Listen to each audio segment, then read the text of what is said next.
Il y a quelque chose de fascinant chez les gens qui ont grandi dans les années 70, et la psychologie peut le prouver. Si tu as grandi à cette époque, ton cerveau s'est développé pendant une fenêtre évolutive rare, une période de liberté totale combinée avec une véritable responsabilité. Et voici ce qui est intéressant. La plupart des personnes qui ont grandi dans les années 70 regardent notre génération actuelle et sourient simplement, non pas avec méchanceté, mais parce qu'ils savent quelque chose que nous ignorons. Ils ont vécu quelque chose qui ne pourra jamais être recréé. Une époque si magique, si libre, que des décennies plus tard, ils disent encore des choses comme « J'aimerais tellement pouvoir retourner et rester là-bas. Oh, nous ne savions vraiment pas quelle chance nous avions. » Ou mieux encore, nous avons grandi en buvant de l'eau directement du tuyau d'arrosage. Nous étions sauvages, et c'était magnifique. Alors, qu'est-ce qui rendait les années 70 si spéciales?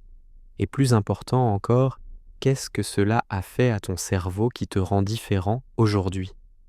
Le premier trait est ce que les chercheurs appellent la résolution de problèmes autonomes. Et cela a commencé avec une phrase que tous les enfants des années 70 se rappellent. Va trouver quelque chose à faire ou je te trouverai quelque chose à faire. Savais-tu exactement ce que cela signifiait? Si tu osais dire que tu t'ennuyais, soudain tu pliais des vêtements ou tu balayais le sol. Alors, tu as appris vite. Débrouille-toi par toi-même. Les études sur l'enfance non structurée montrent que les enfants qui devaient créer leur propre divertissement ont développé des fonctions exécutives et une créativité beaucoup plus forte. On ne te donnait pas d'activité, tu n'avais pas d'horaire, tu devais inventer toute ta journée à partir de rien. C'est pourquoi tu dévorais des livres, tu explorais à vélo pendant des heures, ou tu passais des après-midi entières dans la forêt à construire des cabanes. Tu peux te dire à toi-même, je ne me suis jamais ennuyé, je dévorais des livres, ou j'explorais à vélo, j'adorais mon indépendance. Ton cerveau a appris quelque chose que les enfances modernes omettent complètement. Comment créer un but à partir de rien? Cela explique ta créativité, mais n'explique pas pourquoi tu sembles presque surnaturellement calme dans le chaos. Cela provient du trait suivant: calibration adaptative du risque. Tu as grandi en grimpant aux arbres qui étaient clairement trop hauts, en faisant du vélo sans casque, en te lançant des pierres, en enflammant des choses avec des pétards. Tu peux dire, c'était notre Internet. Chaque genou est raflé, chaque petit désastre, chaque situation à la limite enseignait quelque chose de crucial à ton système nerveux.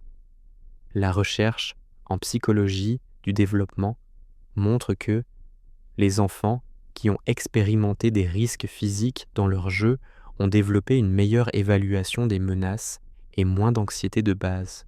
À l'âge adulte, ton cerveau a appris la différence entre un danger réel et un risque gérable en le vivant, non pas en le voyant sur un écran ou en ayant un parent qui intervenait.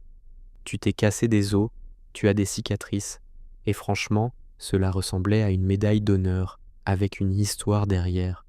C'est pourquoi tu peux entrer dans une crise et simplement commencer à la résoudre pendant que tout le monde panique. Mais c'est là que ça devient plus profond, et c'est la partie que la plupart de la génération Z ne comprendra jamais. Tu portes en toi ce que les chercheurs appellent la capacité de solitude confortable. Tu passais des heures dans ta chambre à écouter de la musique. Tu t'allongeais dans l'herbe juste pour parler avec des amis.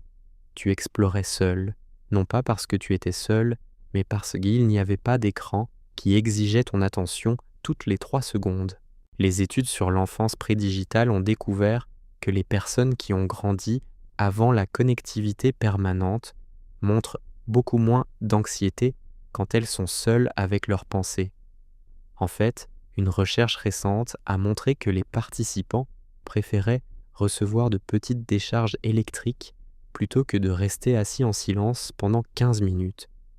Tu trouverais probablement cela ridicule. Tu as appris tôt que l'ennui n'est pas une urgence. À cette époque, tu ne pouvais jamais vraiment t'ennuyer en tant qu'enfant. Ton cerveau n'a jamais développé l'addiction à la stimulation constante qui définit la vie moderne. C'est pourquoi tu peux attendre dans de longues files sans perdre la tête. Le quatrième trait est quelque chose que les psychologues appellent la patience analogique, et cela t'a façonné d'une manière dont tu ne te rends probablement même pas compte. Tu attendais ton programme préféré une fois par semaine sans marathon. Tu prenais des photos et tu attendais des jours pour voir si elles étaient réussies. Tu voulais parler avec quelqu'un, tu mémorisais son numéro de téléphone et tu espérais qu'il soit à la maison. La recherche sur la gratification différée montre que les personnes qui ont grandi en attendant les choses ont un meilleur contrôle des impulsions, de meilleurs résultats dans leurs relations et plus de succès professionnel. Toute ton enfance a été un entraînement à la patience que la vie moderne détruit activement. C'est pourquoi la gratification instantanée ne te satisfait pas comme elle satisfait les générations plus jeunes. Et voici le trait qui unit tout le reste. Tu as ce que j'appelle un câblage d'autonomie sans supervision. À 8 ans, tu sortais de la maison le matin et la seule règle de tes parents était « Reviens avant que s'allument les lampadaires ». Personne ne savait où tu étais. Personne ne suivait ta localisation. Tu faisais du vélo jusqu'au ruisseau à plus d'1 kilomètre du village. Tu jouais dans la forêt, tu allais dans des quartiers loin de chez toi. Et même un étranger pouvait t'offrir de la limonade et des sandwichs après avoir joué toute la journée dans un ruisseau. Aujourd'hui, cela aboutirait à des appels à la police. À cette époque, c'était normal. La recherche sur l'indépendance infantile montre que ceux qui avaient dit la liberté de mouvement sans surveillance constante ont développé une plus grande motivation interne et des capacités de prise de décision. Tu devais évaluer les situations, prendre des décisions et gérer les conséquences par toi-même. Tes parents n'étaient mais pas tes amis, ils étaient de l'autorité et ils avaient dit confiance que tu serais compétent. C'est pourquoi tu peux planifier, t'adapter et penser de manière critique, sans orientation externe.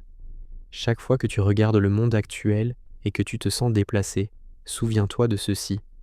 Tu n'es pas dépassé. Tu portes en toi des capacités qui sont en train de disparaître. L'indépendance, qui semble être de la froideur, est de la compétence. Le confort du silence, qui semble être un comportement antisocial, est de la profondeur. La capacité d'attendre, qui semble être de l'apathie, est de la discipline. Tu as survécu à une enfance qui ferait qu'on arrête les parents aujourd'hui, et cela ne t'a pas abîmé, cela t'a construit. La plupart des personnes diront « Je me sens honoré d'avoir pu grandir de cette manière. Oh, nous avons vécu la meilleure décennie pour être un enfant. » Et ils ont raison. Pendant un bref moment, dans l'histoire humaine, l'enfance était complètement libre et vraiment formative. Tu as pu vivre quelque chose qui n'existe plus, un monde où les enfants étaient civilisés et sauvages en même temps. Laisse un commentaire si tu es un enfant des années 70 et tu crois que c'était la meilleure époque pour grandir, et abonne-toi pour ne manquer aucun contenu.